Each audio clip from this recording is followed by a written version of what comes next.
this week of sitting with folks, both yesterday and today, there has been this heightened sense of charge and unrest and dysregulation and fear and worry and confusion. And really the list goes on when it comes to what folks have been holding based off of like what people are absorbing and internalizing and just sensitive to when it comes to what they're picking up in the larger collective field. You know, there's a lot of unrest in the world.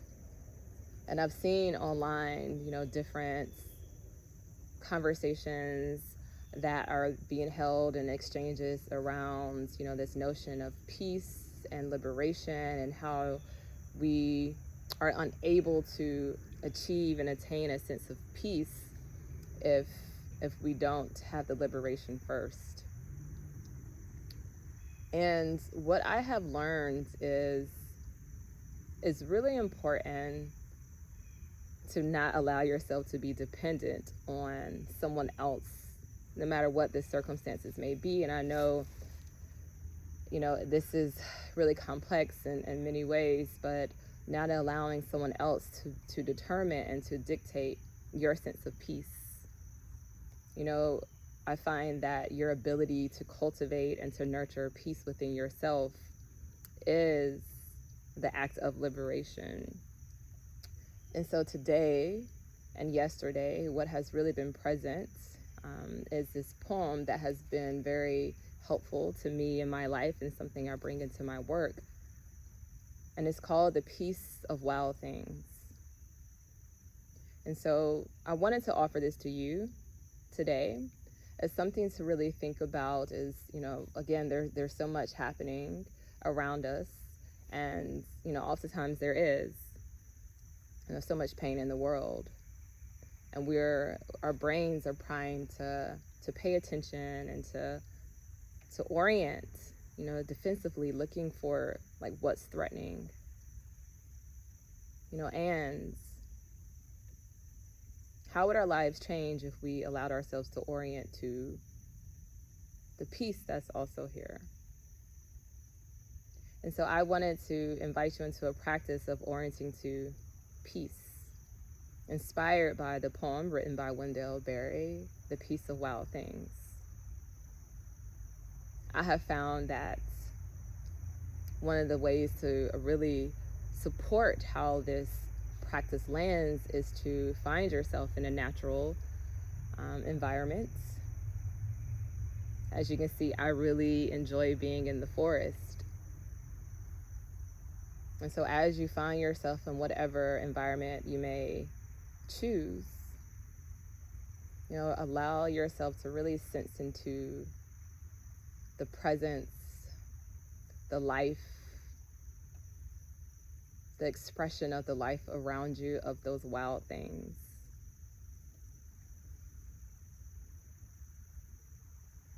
Sense into how you're being held, like what's underneath you when it comes to these wild beings. Notice the sounds and calls and songs of the wild beings around you.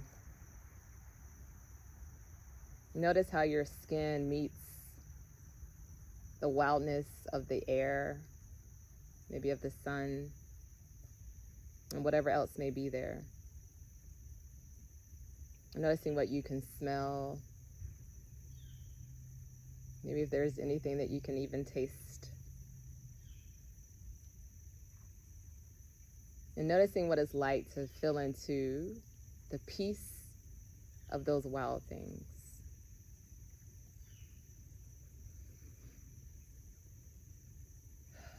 Breathing into all that surrounds you.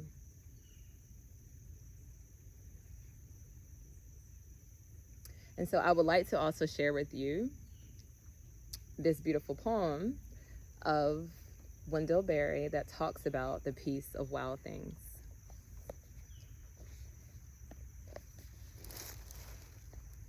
When despair for the world grows in me, and I wake in the night at the least sound and fear of what my life and my children's lives may be. I go and I lie down where the wood drake rests in his beauty on the water, and the great heron feeds. I come into the peace of wild things, who do not tax their lives with forethought of grief. I come into the presence of still water, and I feel above me the day, blind stars waiting with their light. And for a time, I rest in the grace of the world and am free. The peace of wild things. I am wishing and praying for your sense of peace on today and always. Thank you for tuning in.